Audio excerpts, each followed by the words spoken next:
Okay, hello everyone. This is the follow-up lecture for week 1. My apologies for its lateness, but well, here it is, the follow-up lecture. So this follow-up lecture is an opportunity for me to look at some of the issues that have come up in the discussion boards and in your journals and your blogs, and go over any items that I think need more depth. This lecture is less formal, so I'm reading from notes here as opposed to how I usually present things, and I'm just going to really go over some issues that you guys have raised. So I want to start with talking about one of the issues that many of you raised, which is about the relative scarcity of information about African history prior to the transatlantic slave trade. Probably the biggest reason for this lack of information is because most of these societies, as I said in the lecture, were pre-literate, which means they didn't have writing, at least not a writing on paper and stuff that's permanent that they could hold on to. So there are oral communities there, and there are stories that have been told for centuries. So, for example, in the story of Sundiata, who was the first Malian king, the story of Sundiata is an oral tale that's been told for centuries. Sundiata was the first Malian king, and the first epic of Sundiata was told probably about 1300, 1350, somewhere in there. So that epic has been told orally since then, and has now been written down, of course. But it's an epic and oral tradition that's gone around. But since it's an oral tradition, it is not in many ways considered true history. It's not in many ways considered something that is concrete in a world that prioritizes the written word. So because most of these societies in Western Africa were pre-literate, they were therefore not really seen as having recorded history. There is more information about African societies prior to the transatlantic slave trade that can be found in more work by Middle Eastern scholars. So there were some scholars of the Middle East who had traveled into Africa along the north and along the eastern coast of Africa, and they have some records of Africa in their documents. So that's probably the earliest stuff, and that's stuff that predates the histories of Africa that are written by the European perspective. So largely, these communities are pre-literate, and therefore there's not much information that many Western scholars see as valid information or sort of documents. Another question which I saw was about the issue of Europeans and the slave trade, and what caused the slave trade to sort of take off in the 15th century. And before getting there, I don't know exactly how to state what it is that caused Europeans to believe that taking Africans as slaves was a just practice.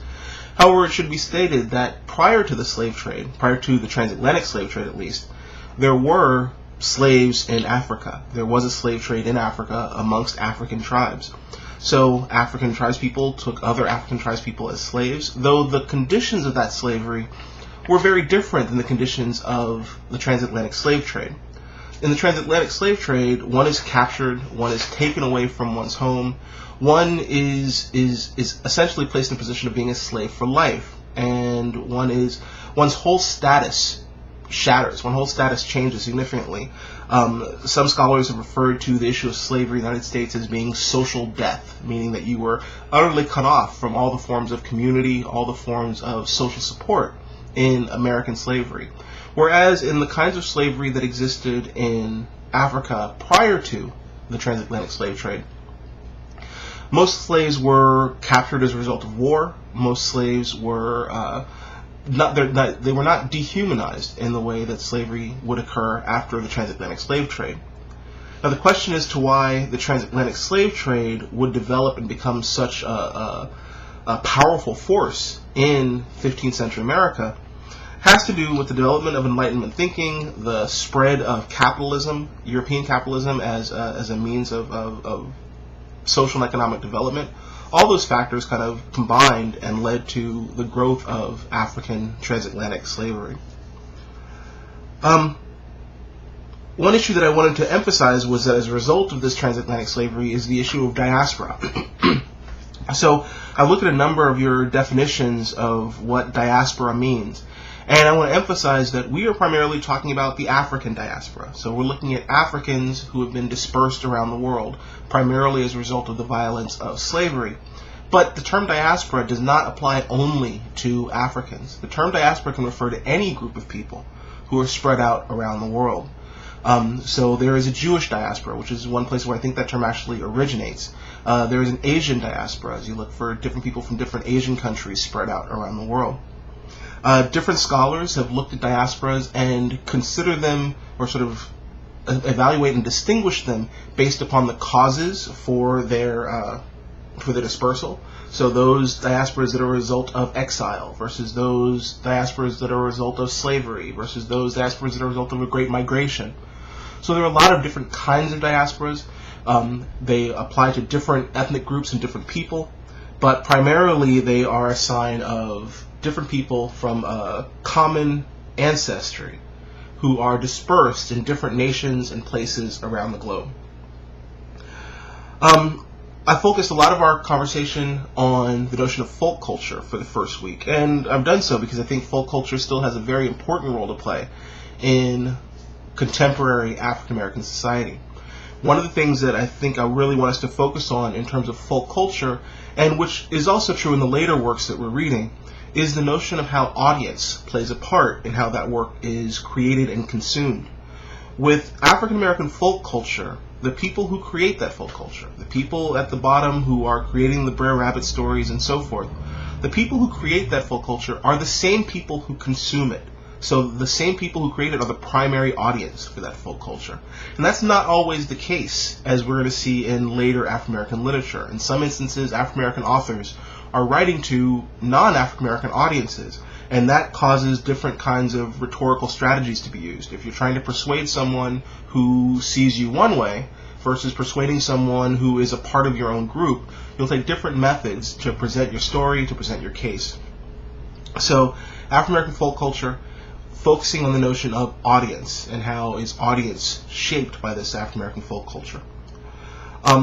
In the folk culture collection of stories that I posted the link to, I just wanted to mention briefly that Zora Neale Hurston, who did that collection, Zora Neale Hurston is a major figure in African American writing, and she collects all those stories by going down into the American South in the 19-teens and 1920s, and she goes down and she talks to all these different communities. So all those stories are not original stories that she wrote up herself.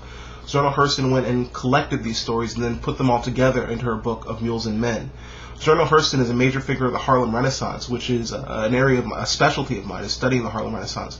And so she's a major figure for her work as a folklorist, but also for her work as a writer. She wrote one of her major novels is Their Eyes Are Watching God. So she's just also a major figure as well as a folklorist and anthropologist. So I think those are the major points of the lecture that I want to get to as far as information goes, things that I talked about in terms of the major points of study. One last thing that I want to get to is sort of a technical point, which is about one of the questions I asked in the study questions, was I asked you guys to put together story references that use MLA format for formatting or giving a reference for a story. And what I encountered as I read through these was that many of you appear to not be familiar with what MLA format is. So I provided a link on our webpage to the online writing lab for Purdue University. It's called the OWL at Purdue. And it provides a link to directions on how to use MLA format. So in the future, I think you guys should look at that site to find out how to put together your own references and use those, because I will be asking you to do similar things in later discussion questions to provide me references, and you need to use the correct format. So those are all the things which I think I wanted to address for this first follow-up lecture. I will be posting another follow-up lecture for lecture week 2 coming up soon, and thank you all.